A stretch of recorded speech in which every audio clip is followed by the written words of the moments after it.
வணக்கம் live சென்னை.com viewers.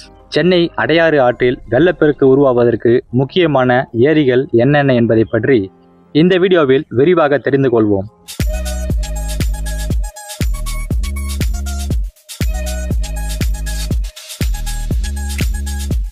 Chennai, Kanchipuram, Tiruvallur ஆகிய மாவட்ட எல்லைகளில் கடல் போல பறந்து விரிந்து கிடக்கும் செம்பரம்பாக்கம் ஏரி மட்டுமே அடையாறு ஆற்றில் வெள்ளப்பெருக்கு உருவாவதற்கு காரணம் அல்ல.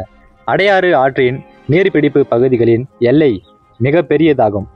குறிப்பாக சொல்வது என்றால் மறைமலை நகர் முதல் தாம்பரம் வரை உள்ள பல ஏரிகள் தான் அடையாற்றில் ஏற்படும் வெள்ள பாதிப்புக்கு காரணங்களில் ஒன்றாக இருக்கிறது.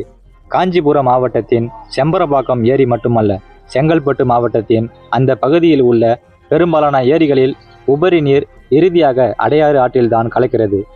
மறைமலை நகர், காட்டாங்குளத்தூர், பொத்தேரி மற்றும் கூடுவாஞ்சேரி ஆகிய பகுதிகள் தெற்கிலிருந்து வடக்காக அமைந்துள்ள தொடர்ச்சியான நீர்வழி கட்டமைப்பின் பகுதிகள் அடையாறு நோக்கி செல்கின்றன.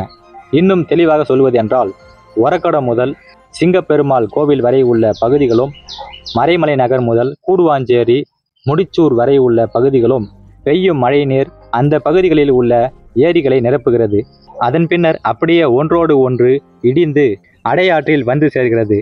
மறைமலை நகர், காட்டாங்குளத்தூர், பொத்தேரி, காவனூர் போன்ற பகுதிகளில் உள்ள ஏரிகளுக்கும் குளங்களுக்கும் வரும் உபரி நீர் கால்வாய்கள் மூலம் ஒன்றிணைக்கப்பட்டு தாம்பரத்திற்கு வடக்கே உள்ள பெரிய நீர்த்தகமான நந்திவரம், கூடுவாஞ்சேரி ஏரியை வந்தடைகிறது.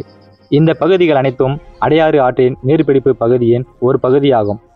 கூடுவாஞ்சேரி ஏரி, அதாவது நந்திவரம் என்று அழைக்கப்படும் இந்த ஏரியின் முழு கொள்ளளவை எட்டிய பிறகு அதன் உபரி நீர் ஏரிக்கான பிரத்யேக வடிகால் கால்வாய் வழியாக வெளியேறுகிறது.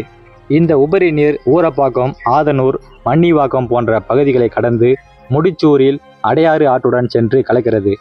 தாம்பரம் நகரின் மேற்கு மற்றும் தெற்கு பகுதிகளில் உள்ள முடிச்சூர், வரதராஜபுரம் போன்ற இடங்களை கடந்து செல்லும் போது அடையாறு ஆற்றுடன் இணைக்கிறது. மறைமலை நகர் தொடங்கி கூடுவாஞ்சேரி வரையிலான ஏரிகளின் உபரி நீர் கால்வாய்கள் வழியாக முடிச்சூர், தாம்பரம் பகுதிக்கு அருகே அடைந்து அங்கிருந்து அடையாறு ஆற்றில் கலந்து இறுதியாக சென்னையின் பட்டினப்பாக்கம் அருகே வங்க கடலில் கலக்கிறது. எனவே செம்பரம்பாக்கம் மட்டுமே வெள்ள பாதிப்புக்கு முக்கியமான காரணமாக இருப்பதில்லை. மாறாக செங்கல்பட்டு மாவட்டத்தின் பல்வேறு பகுதிகளில் பெய்யும் மழைநீர் தான் அடையாறு ஆற்றின் வெள்ள பாதிப்புக்கு முக்கியமான காரணமாக இருக்கிறது. இந்த வீடியோவில் அடையாறு ஆற்றின் வெள்ளப்பெருக்கிற்கு செம்பரம்பாக்கம் ஏரிதான் முக்கியமான காரணம் இல்லை என்பது உங்களுக்கு புரிந்திருக்கும். மேலும் பல சென்னை பற்றிய தகவல்களை தெரிந்து கொள்ள நமது லைவ் சென்னை சேனலை மறக்காமல் சப்ஸ்கிரைப் பண்ணி ஃபாலோ பண்ணுங்கள். நன்றி, வணக்கம்.